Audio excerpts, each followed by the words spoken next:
Hello, everyone, and welcome to this Blue Sky Workshop 2020. My name is Bill Davie. I am going to be your host for this one titled, How the World Sees the U.S. Presidential Election in the Age of Trump.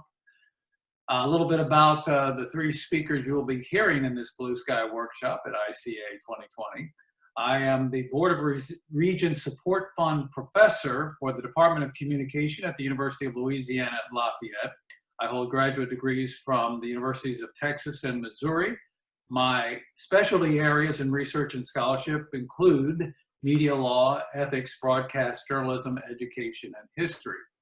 I'm joined, as you can see below me, is Professor Jeff Wilkinson.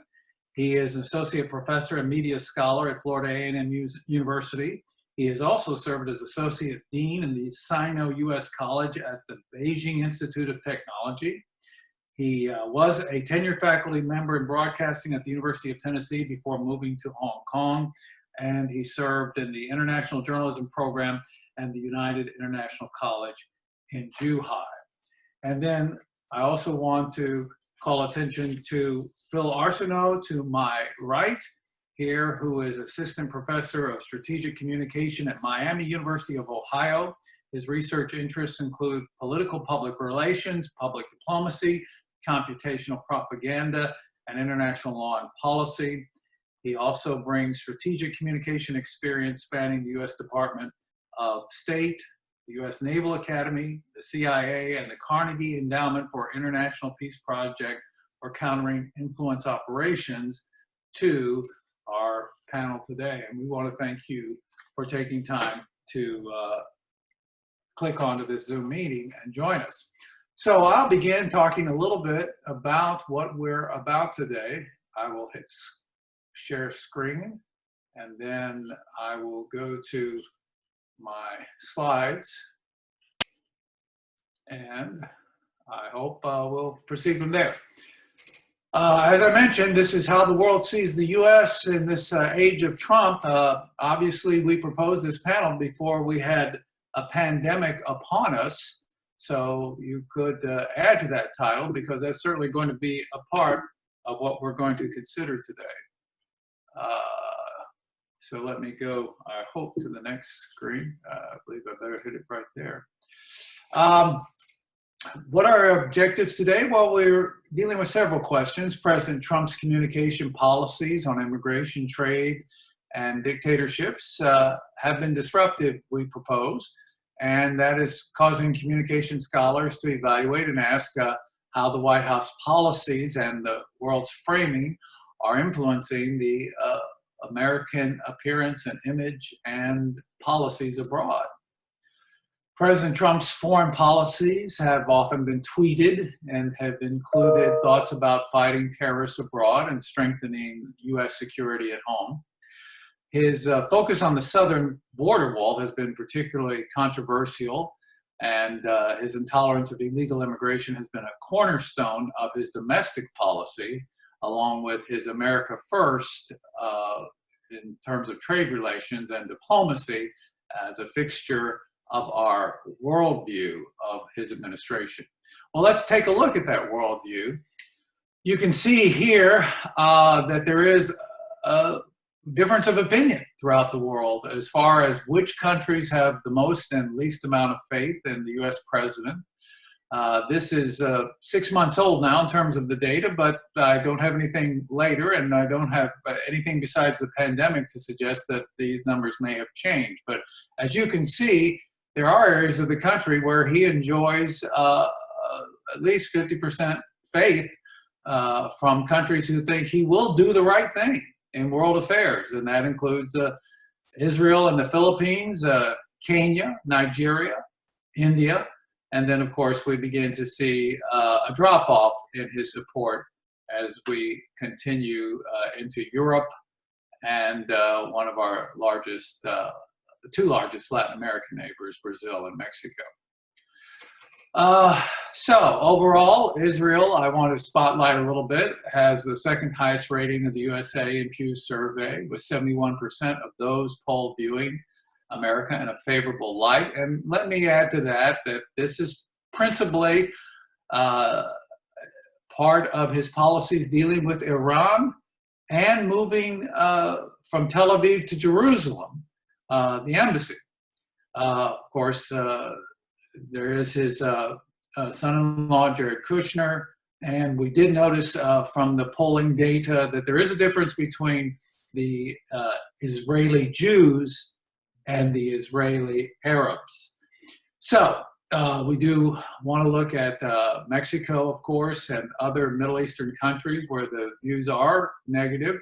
Turkey, for example, has one of the lowest rankings of the president, with only 1 in 5 reporting a favorable opinion of the United States under his particular leadership. But let's look a little bit more closely in comparison to other world leaders. The United Kingdom is not very fond of the president, as we all know, with only a 32% confidence rating that he could do the right thing in world affairs. But you'll notice in India, former British colony, that he enjoys more than 50% support. And you can see this is juxtaposed against Chancellor Angela Merkel, Emmanuel Macron of France, Vladimir Putin, and Xi Jinping. So that's a look at UK and India, two influential friends of the United States. The introspection in the United Kingdom is revealed by the Telegraph because, as Peter Foster wrote, they view the old world as unraveling with the Brexit, and that this has had an influence on the bloc of nations, particularly the NATO bloc, which Mr. Trump believes that NATO is obsolete, but that protection of the U.S. interests will lead to prosperity, and he says he expects the same of others. But as we already saw, the president is not doing too well with the mother country. Now let's go to one of his favorite supporters in the global theater, which of course is Israel. Once again, his policies toward Tel Aviv, Jerusalem, and Iran has been viewed quite favorably by the Israeli Jews. Not surprisingly, the lowest ranking in the world comes from Mexico, which has been on his radar screen as a principal target for illegal immigration since he announced his campaign in the summer of 2015 for his first term in office. But the good news for Americans is that most of the countries, at least those considered influential enough for Pew surveys or susceptible to survey methodology, still have a largely favorable opinion. That's about 54% favorable to 38% unfavorable, using the BBC graphics there with their English spelling. But the president, who may or may not succeed in achieving another term in office, is winning less confidence with his nationalistic fervor. But let's look at one area that I think is particularly interesting, Australia, because at first the Australians did appreciate the sort of iconoclastic, anti-diplomatic rhetoric that at least felt like it was full of sincerity and harsh truth, as the Australian media called it, Trump's blunt trampling of taboos, which appealed to the cultural instincts of the Australians. And in New South Wales, the newspaper there said the media needs to get off its high horse and just accept that he is the democratically elected president and break from the British feelings toward him, which of course are negative both in terms of his style and in terms of his substance. The former Prime Minister Malcolm Turnbull, says Trump's deliberate unpredictability generates fear rather than respect, anxiety rather than certainty, and the Australians seem to be moving more in that direction. There are some structural elements we should consider here. One of the professors in political science has made a point of the campaign season, which is interminable in the United States, could begin at any time. And as we have seen throughout the president's administration and his term in office, he's been rallying since his very first year. and going out in the country as if he was still campaigning for president. They also say that the USA should look carefully at the reasonableness and the rationality of a constant reliance on rallies and social media welfare in their pursuit of the presidential office. We saw recently, as we all know, at the end of February, one of the president's achievement was a peace agreement, although that's met with controversy since it largely involved the Taliban and did not really seem to support the government that we've expended 2,400 lives to keep some semblance of democracy in Afghanistan. But apparently we're going to draw down the troops from 12,000 to 8,000 eventually to 0. The most popular daily in Afghanistan is called 8 a.m. or Hasta Sob. And there we have this quote: the President of the United States has said clearly that radical Islamic terrorism is the enemy of the United States and the whole civilized world. The people of Afghanistan also hope for a complete annihilation of terrorism. That was early in his term. It's out. We'll wait and see how this peace agreement pans out. It's a work in progress, as we like to say. The continent of Africa offers a very interesting mixed bag. He's done particularly well in many of the African countries, not all. Here's one quote from Nigeria, which obviously is critical. Trump left no one in confusion as to the direction of his foreign policy, America first. He has repeated it time and time again, but it is what Obama subtly described as fascism and tyranny. You might think, well, all of Africa will embrace Obama and as a result have antipathy toward President Trump, but actually both Gallup and Pew show that he largely is still a popular figure. And you would also think that when he described negatively the living conditions in Africa as S-holes, if I can be polite, that would also bring down his rankings. But just the opposite, according to Gallup. The people there think he's speaking truth, and they still believe in the American dream, and they've never heard a president bluntly describe what they recognize as the impoverished circumstances that make some of their countries less desirable to live in than the more developed world. So I'm going to leave it right there. That's a glimpse of the world, good, bad, and in between in regard to President Trump. And I'd like to stop sharing the screen and turn it over to Professor Wilkinson, who will talk a little bit about China and other areas of the country. Thank you. Thank you very much, Bill. Nice handoff indeed. And I'll see if I can do this. Will it work? I hope it works. This is a wonderful topic, and I'm really honored to be here. And I thank you for, if you're clicking on this, to take a look at it. A little bit of background. I have lived in China for 13 years, so I'm well traveled, but I know a lot about the China and the Chinese people, the Chinese culture. And if for anybody who's been in different countries, right, the world is a very big place. Context is very important here because we are in an age where I'm in an age where I can't. You're gonna have to, I think, go to that lower corner and try to do it, or hit your space bar. Your space bar may work. Thank you. Yeah. Technology, it's our friend, right?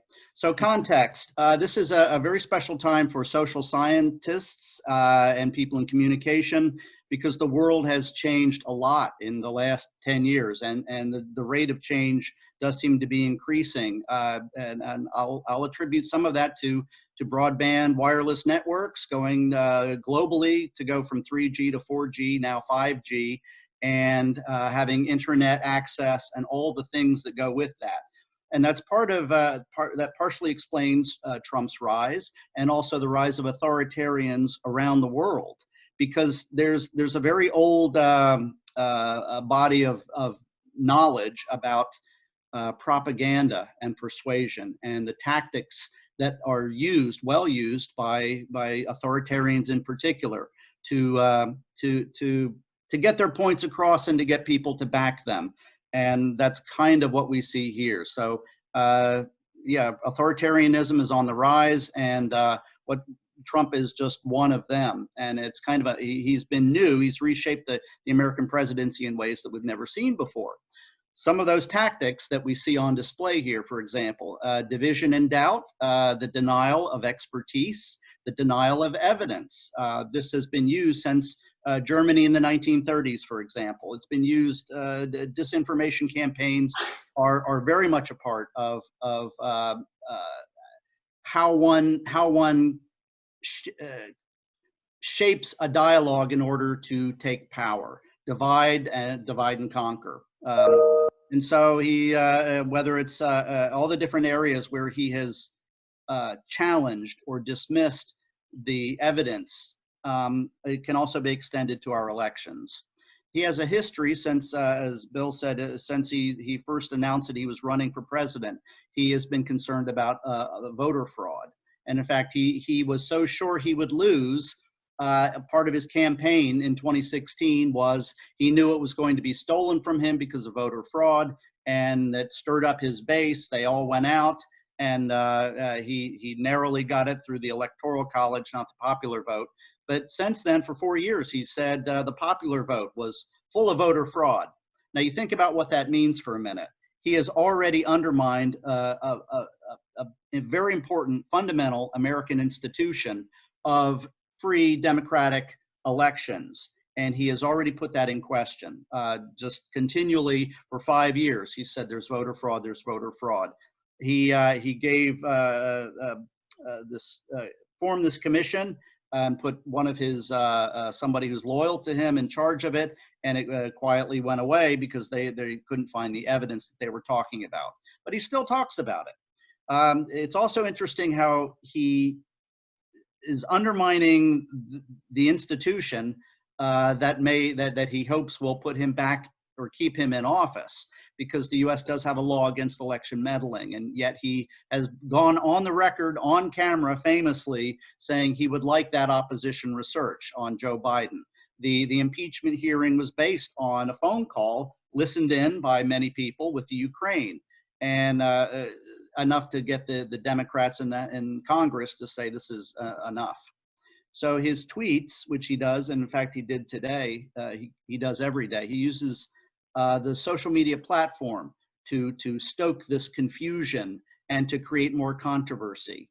And it does seem to be one of his tactics, and it's a very good propaganda and persuasion tactic. You throw a lot of things out there and keep people off base, and yet you keep the message that I can fix it, only I can fix it. Vote for me, I will fix it. I have everything under control. That's why he doesn't wear a mask for the pandemic. It's why he says he has everything under control. He will continue to keep saying Americans can get tested as much as they want, even though everyone knows it's not true.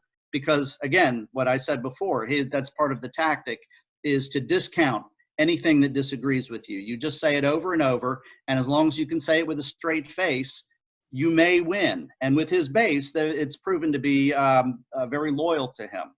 So again, publicly doubting that the U.S. can have open and free elections. It has been somewhat, the whole world is watching, and they're watching with some bemusement or depression, depending on where they are. Certainly America's enemies and also other authoritarians have been quite pleased with his performance for reasons that historians will be writing about for years afterward. They have been very complimentary of him, and he's been complimentary of other authoritarians. But as was noted in the previous presentation, our allies have been a bit concerned because he keeps saying NATO is obsolete. He says the Western European nations, who have been our allies for 70 years, he said they're not our friends, they've been taking advantage of us. But the rest of the world is watching, and they do hang on what he says. And unfortunately for him, he is his own worst enemy. So even as he throws these things out there and challenges and deconstructs and kinds of undermines, so he still says things that makes people go a little crazy and are somewhat worrisome. And he never addresses it. That's part of his personal style. He will never apologize. But that part from the South African newspaper where he disturbed a lot of people recently when he said that perhaps with disinfectant, if you inject yourself, or if you could somehow get light shining inside your body, you could kill COVID-19. Although he said it was sarcasm, if you've seen the clip, you know he was having a very serious, trying to have a dialogue with the head of his coronavirus response, Dr. Deborah Birx, and the Peruvian newspaper even captured that. And if you've watched it, you've seen it. Even she said something under her breath. What she muttered when he said this was should be of concern for anybody.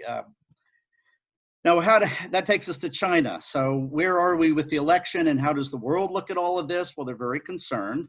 And China and the United States are the two largest economies in the world.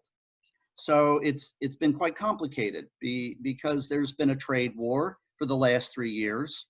And although Trump has been very complimentary of Xi as another strongman, from one strongman to another, very complimentary, but for the country as a whole, he attacks and he blames and he criticizes. So the last 3 years has been quite difficult.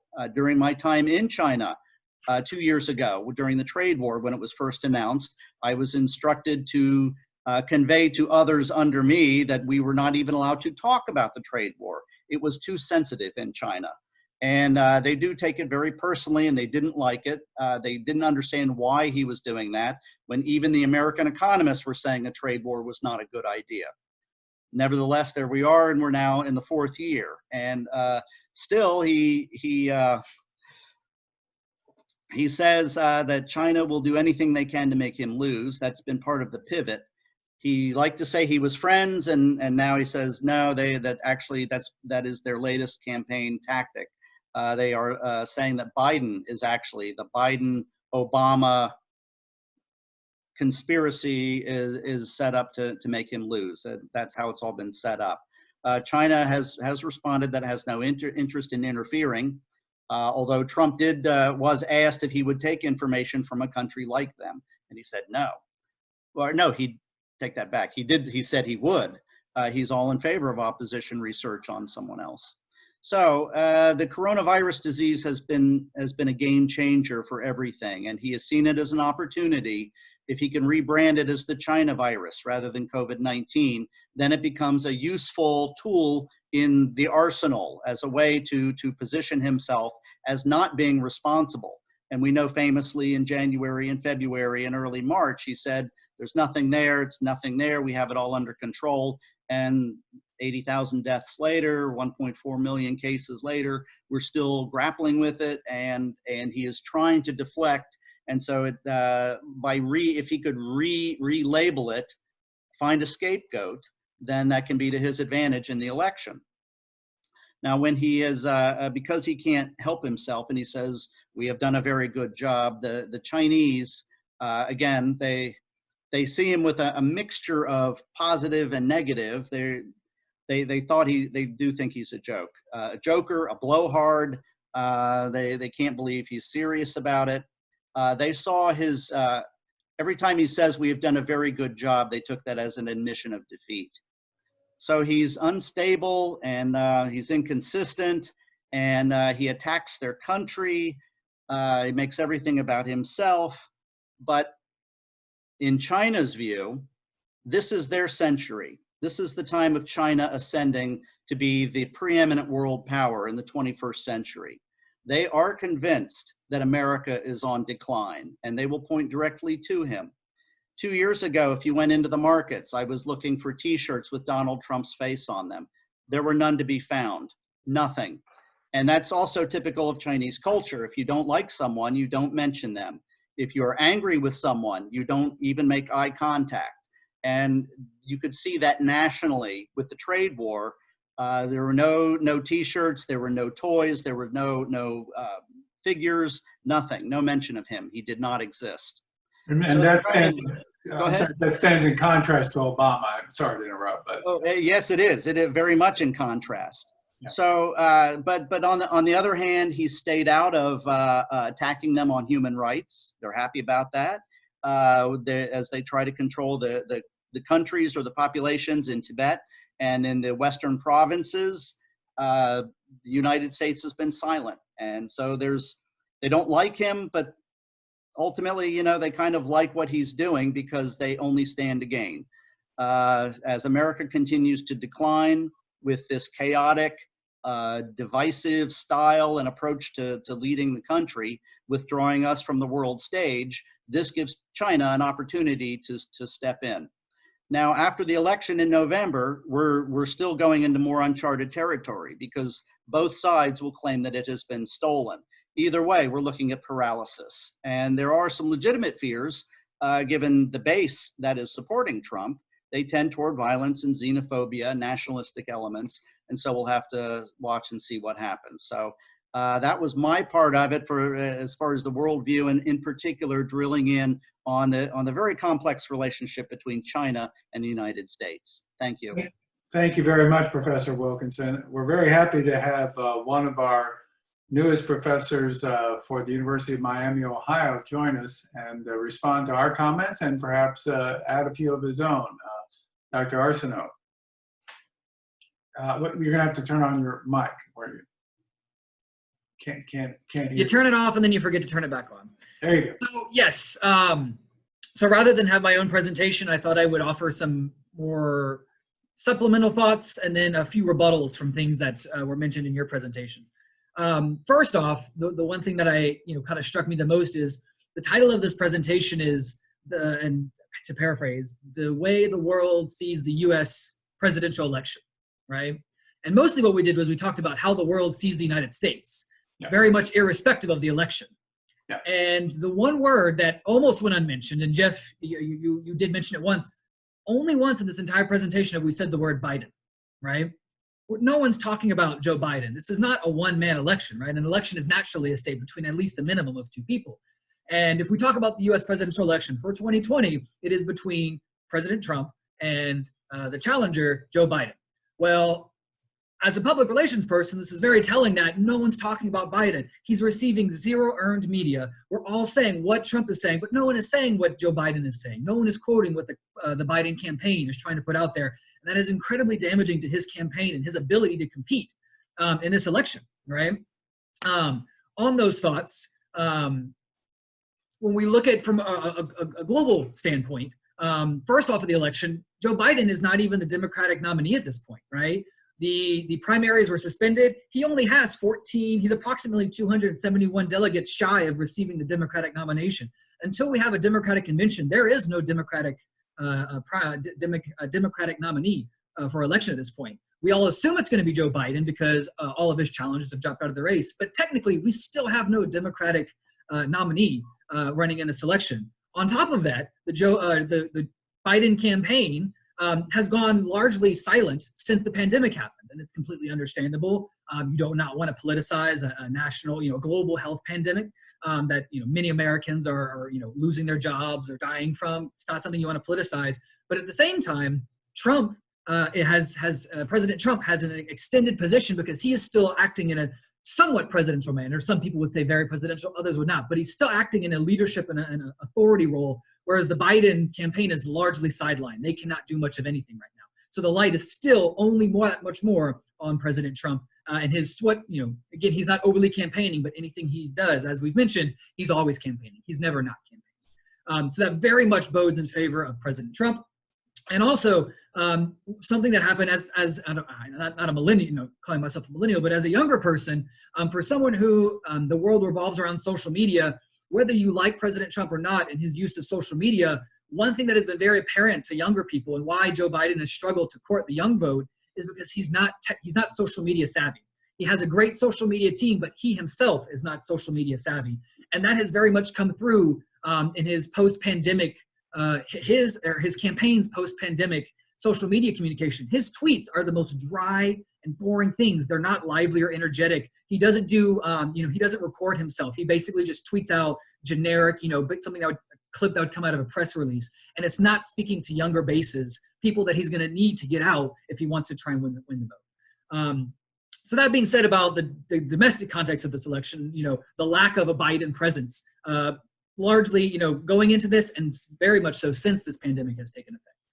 Now looking at the world stage, one thing that Biden does have in his in his toolbox is he is a great diplomat, right? He is a a career politician. He has worked in numerous areas in foreign affairs and foreign policy. He has friends in very powerful countries in the world. The problem is most of the world leaders who would count his friends were from the Obama administration. The likes of Macron in France, Merkel in Germany, South Korea, Japan, countries that, as we've also talked about, those are the main countries that Trump has been attacking, right? Whether overtly or subvertly, he has been very much chiseling away at American relations with these key strategic actors. If we look at Asia alone, the relationship between President Trump and Moon Jae-in in South Korea, yes, we had some progress looking at North Korea in those talks, but on the whole, ideologically, Moon Jae-in is a radically different person politically and ideologically than Trump. So at best, their relations are, not probably the best.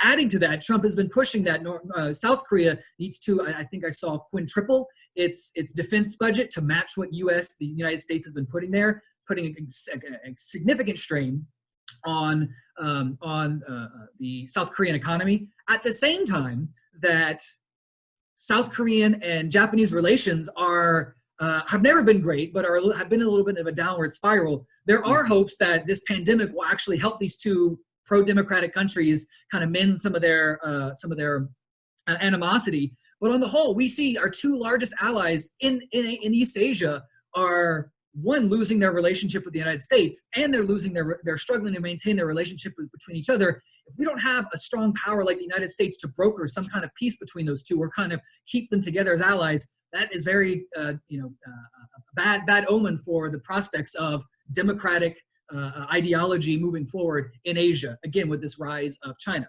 Now, that being said, before I leave Asia, one more thing I want to add is, going back to your comments about Trump being so actually popular in areas like Africa, from the U.S. perspective, when we look at polling, so many people think he's not popular in the U.S. We know he's not that overly popular in Germany. The U.S. is still popular, but President Trump's popularity is significantly lower.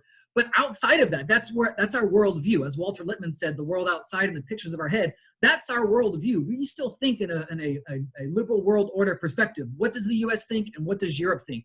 Outside of that, when we're thinking about Africa, as we mentioned, he's still insanely popular, or significantly popular in many parts of Africa, despite his comments about the quality of life and the quality of the economy in Africa. But to get back to Asia, another place that he's actually significantly still popular, Vietnam. Chinese relations, again, have been there's been much animosity for many decades, if not centuries at this point. I am not a Vietnamese expert, but one of my colleagues who is, we just wrote an article about this, about the popularity of President Trump in Vietnam, because he is seen as the one world leader, the leading world leader who is challenging Beijing and is challenging Chairman Xi. And whether he's popular or not in other parts of the world, whether he's doing good things for China or doing good things for Vietnam, he is seen as an opposition to Beijing, which naturally makes him popular and a very likable figure in Vietnam. So I think actually when we extend outside of the liberal world order perspective, leave US, Canada, the NATO countries in Europe, he's actually much more popular on the world than a lot of people would think. And that, I think, extends much so from US popularity and what we stand for in challenging other parts of the world that are not liked, right? Yes, we know China's been working on their soft power and trying to build their likability economically, militarily, the One Belt Road Initiative. But on the whole, there are still countries that they're not overly popular with. And those countries bode well for the United States. The only problem is we don't normally think about them when we're thinking about strategic allies. They're not the South Koreas, Japan, Saudi Arabia's, states in Western, Central, and Northern Europe. Now, to extend from that, other things I think we talked about, this idea of nationalism and how Trump has been his tone has set a very pro-nationalistic ideology, one that has been picked up by many authoritarian countries in the world. Another thing that I think is up for grabs in this pandemic era is we've seen the initial hit of the pandemic has come on democratic countries. There's some issues of, because we have a free media, are we reporting our numbers more accurately in terms of cases? Or is it because we're a free democratic society, it's harder to force people to stay home, right? That may be an early leg up for authoritarian states. But on the flip side, things that we're seeing now where Russia said they were having very little problems, Russia's now the #2 country in the world in cases, right? So were they not reporting their numbers accurately, or are they struggling in other areas? So I think we're starting to see authoritarian countries start to catch up because they can either no longer hide the numbers or their models of oppression keep forcing people to stay at home are no longer are not working as well anymore. Specific case, looking Bolsonaro in Brazil. His popularity is completely tanking over the state of how Brazil has responded to this. So I think once moving forward, now whether this happens in the time span of November 2020 or beyond that, I think as we start to see particularly authoritarian countries struggle to deal with the pandemic, their mortality rates go sky high, as well as their economies struggle to maintain, that's actually going to be a negative light upon authoritarian type models and may give some sort of positive vibe or positive push toward more democratic or open societies that by that point I think will be maybe not completely back to normal life, but we'll be managing the pandemic a little bit better. And beyond that, one more thing I want to get back to, talking about Europe a little bit, talking about our European allies. I think overall the pandemic has, right, if anyone, I'm a West Wing fan. I don't know if any of you ever watched the television show The West Wing. At the very end of the season, they were having a new presidential election, and there was a nuclear meltdown in the U.S. called at San Andreas, and they just referred to it as San Andreas. The idea being every election has one major thing that comes along completely unseen that changes everything, completely destroys the cards, and then it becomes who can manage this the best. It's not about who has the best this or that. It's who can manage this crisis the best. This is the San Andreas of the 2020 election, this pandemic. And it's going to come down to what Biden can do. At this point, I'm not very optimistic about how much ground he's lost and the amount of time that we have to get back before November of 2020. But at the same time, Trump has not exactly been helping himself in this matter, right? So his press conferences, we know, there was actually a Senate memo, a memo from the Republican Party that was leaked that basically said they advised him to stop, they advised President Trump to stop having press conferences because it was actually hurting his image. Comments specifically like the disinfectant, comments specifically like these areas where you need to try pushing pharmaceuticals that he has an invested interest in that have minimal scientific evidence of support, pushing disinfectants, pushing light inside your body.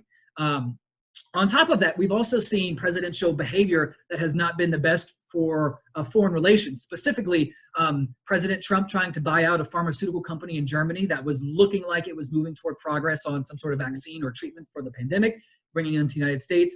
Also, the United States has started seizing cargo vessels in the North Atlantic and taking all of their medical supplies, PPE, ventilators, and other things, right? So we are seeing the I don't think authoritarian, but the hostile nationalistic America First teeth come out, and the image is not overly inviting on the Oval Office itself, not necessarily on the person, but on the office itself. And that's one thing that's been a big issue for a long time. It's not about the person, it's about the office. You respect the office, whether you like the person who sits in that seat or not. The issue is, I think, over the past 4 years, it's been the office that has received the blunt of this negative critique for negative criticism for Trump from our main allies in Europe and East Asia. And then one last thing to touch on, the Middle East, because Dr. Davie did bring this up. Personally, we saw President Trump has extreme popularity in Israel. This is, of course, the U.S. has been for a long time a very pro-Israel country. Moving the U.S. embassy from Tel Aviv to Jerusalem was a very powerful image, a very powerful sentiment in support of a Jewish state. That being said, I, for one, come from a political science background where I believe in, if you're familiar with your American history, George Washington's farewell address when he was leaving office, one of the most key things that he says is the U.S. cannot get involved in permanent partnerships. We do not need to be tied down to specific allies across time. We need to be able to act in a fluid international arena. And personally, I'm not anti-Israel, but I think the United States has been far too linked to Israel and Israeli interests in the Middle East. I think we have a much stronger partnership in Saudi Arabia than we do in Israel. And that being said, while Trump at different times has made overt or overtures to court Saudi Arabia, the Crown Prince, his state visit to Riyadh, and other efforts, we're seeing again the U.S.-Saudi relationship starting to dwindle in the past number of months. Most specifically over the oil, the OPEC decision to drop oil prices at the beginning of this pandemic. namely because we saw Trump threaten threaten Saudi Arabia that we would pull out all troops if they did not drop oil production, their main source of income that drives their economy. So overall, I think this pandemic, again, it's the San Andreo. It's going to all depend on how can we manage it.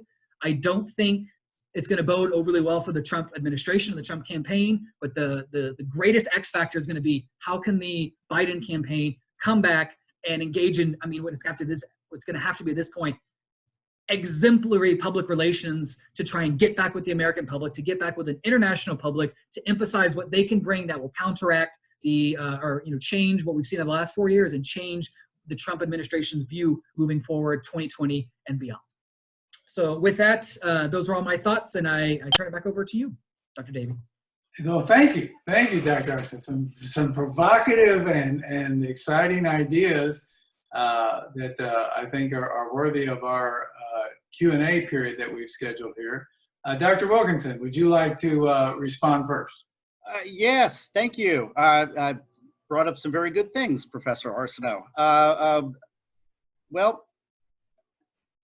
There's a leaf blower right outside my window. I apologize. Okay. One of the things we didn't really talk about, and I just hinted at, but you know why I don't talk so much about Biden. At the time, we didn't know. We're still waiting, and it's going to ramp up.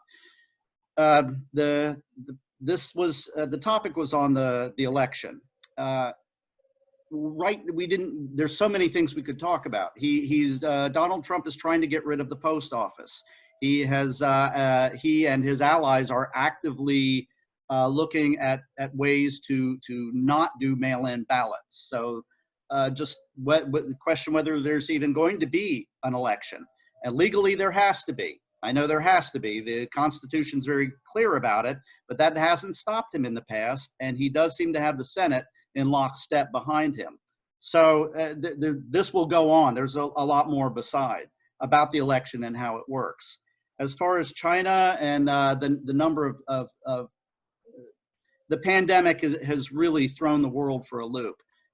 There's quite a bit of evidence that, in authoritarian nations and in developing nations, they don't do the counting.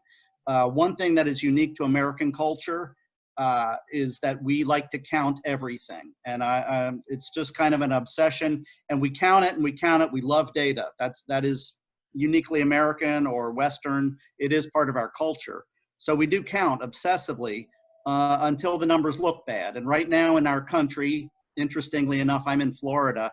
The governor of the state of Florida is burying the numbers. They're changing the way that they're reporting them.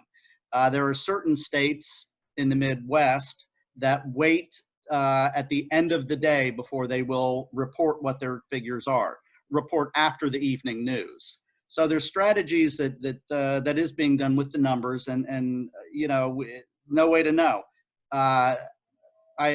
No one really believes that when Russia says they only had 1,000 people die, that's because of the way that they count it. But yeah, they're spiking right now, and the pandemic goes at its own speed. I know Ghana's been under lockdown for a month. They don't do a lot of testing there. They don't have many numbers. India did not show the numbers, and yet they went on lockdown. And the counting is very troublesome and very problematic. Now in China, they do, you know, they're shutting down. They want to do the whole city of Wuhan and test everybody, 11 million people. They do have drones to tell people if they walk outside, the drone will tell them to go back inside. There's a lot of questions. Nobody reasonably believes that the numbers they reported on death is anywhere near what the actual total is. And that's probably the one thing that I, myself and others really agree with Trump, is that those numbers are not really there. But it's been so conflicted, and it does influence, it's been used as a strategy to influence our election, that we have a pandemic, and that we as a nation would politicize the wearing of masks. The rest of the world, that's what they do. And yet here it's become either a manly thing, a misogynist thing, or it's now become a Republican thing. If you're a Republican, you don't wear a mask. And I'm not sure how that is. That isn't going to influence our election. And it does influence how other nations look at us. Thank you, Dr. Wilkinson. Let me ask one question of Dr. Arceneaux. I am particularly engaged by your idea that, that Donald Trump continues to seize top of mind, and any public relations theoretician will tell you that that's a strong position to hold. But there is the counter theory that the political scientists might advance, which is, all right, yes, top of mind, most powerful brand in the market, but could it be tarnished, and could it be sullied to the point that a weaker brand, we all must agree that the Biden represents by far the weaker brand at this point. But if the pandemic does continue to erode President Trump's support, and you have to believe by looking at his favorite TV station, I flip back and forth between the CNN, MSNBC, and Fox, and am amazed at how little time the pandemic receives on Fox if General Flynn is in the room, or if they can think of any other squirrel to follow. But because as a journalism professor, I think we all know that's the most crazy news judgment. You always go with what the audience is most personally engaged by.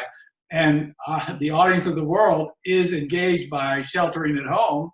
And yet, Fox repeatedly has wanted us to believe that General Flynn's mishandling is by far our most important issue, judging by the talk shows that they've had on there, or criticizing Dr. Fauci. But anyway, my question to Dr. Arceneaux, long-winded as it might be, is: do you think that strongest brand and top of mind will win the election if it persists, if Biden can't fire when they see the whites of their eyes, which we're all, the liberals are certainly hoping that he will find his weapon and his aim before November, or Trump will do to him what he did so effectively to candidate Clinton? What do you think will happen? So as a public relations a person, as well as a realist and a pessimist, I would love to see Joe Biden get his stride and make serious headway. But I think overall, history is not in his favor. This comes from a couple different perspectives. One, in PR, there's no such thing as bad PR. If people are talking about you, it doesn't even matter when it's bad. People are still talking about you. Name recognition, brand recognition. When people are going to vote, I mean, at this point, there are very few Americans who are going to be voting who are not aware of Donald Trump. But again, name recognition and brand recognition. On top of that, looking at U.S. political history, there is an astounding favorability for incumbent presidents. It is very hard to unseat a president running for your election. It's not impossible. Not saying it's not, but it is very difficult to do so. And that becomes, even when there are issues with their leadership and their governance, they are still an authority figure that no one else has filled that role, right? Even if you don't like Trump, President Trump, people can still say undecideds, right? In my opinion, this election will come completely down to undecideds. We are moving toward the polar ends. The conservative, the far right will vote for Trump. The far left will vote for likely Biden if Bernie can muster them enough. I think largely this issue is going to come down to undecideds. The largest block right in the middle. And right now, they're the brand that they know, the brand that they're familiar with is President Trump. Yes, Joe Biden was a part of the Obama administration. He was there for 8 years under a lot of work that was done to where you move us out of the 2008 recession and other issues. But in the end, that was Obama's administration. It wasn't Biden's administration. He might have been a part with it, but we do not associate that with him. So I'm not saying Biden does not have a background to be able to help significantly in the economy, something that's going to be vitally important right now. Again, something that Trump has branded himself as. It's about blaming China, as was mentioned before, and about saying he's going to be the guy who can fix the economy. He's the only one who can fix the economy. I think there are some merits to say that Biden has a background. He was a part of that Obama administration, but in the end, I don't think it's going to be stronger than the narrative that comes out of the Trump administration. Another point that I do want to add to that is I'm not saying I think this is going to be a drastically broad difference if we do have this election in 2020. I don't think President Trump is going to necessarily sweep the board. Don't forget, 3 more million Americans voted for Hillary Clinton in 2016 than did President Trump. So largely more, looking at the last presidential election, he did not win by a landslide, right? And so I'm not saying I think Yeah, she won. Hillary Clinton won the popular vote. President Trump won the Electoral College. So I'm not saying I think this is going to be this broad, drastic thing that Biden will have no chance. I do think it'll be a significantly closer election than most people are projecting at this point. But in the end, just looking at history from a PR perspective, from a U.S. constitutional and democratic perspective, I just think too many of the cards are not in Biden's hand. They're either out in the neutral ground or they're on President Trump's side. If I could, fortunately for Biden, there is 6 months before the election. Unlike there probably should be a 30-day primary instead of the 6 months building up to it. He has a lot of time to build things up. He's still leading in all the polls. And I know we got burned, people who like polls, but Biden is consistently ahead in every poll. Even the Fox polls, they show Biden is polling ahead. As we also know in politics, you live and die by the economy. When it's good, you can take credit for it, even though it wasn't yours. And if it goes bad, you get blamed for it, even though it wasn't your fault. So that's one of the other things. And I know that's why he's trying so hard to open things up. One thing that's rather curious to me, and we haven't talked about it, maybe no time here, the poll that just came out, that in terms of believing information about coronavirus, Republicans by far believe Donald Trump over Dr. Anthony Fauci. If you think about that for a minute, like 80% to 60%. That's the only word I can think of is a cult. It's like a religious. What else do you say? That somebody who is an infectious disease expert his entire life would be less believed than the person who said, why don't you inject Clorox or open light? And yet his base is so firmly behind him what does that say about Americans? And that's why overseas, I've had friends of mine who are in Asia. They are, and in Europe too. They agree he's very strong. He may be reelected. It depresses them because he's not qualified, and yet he just has this unwavering support from so many people.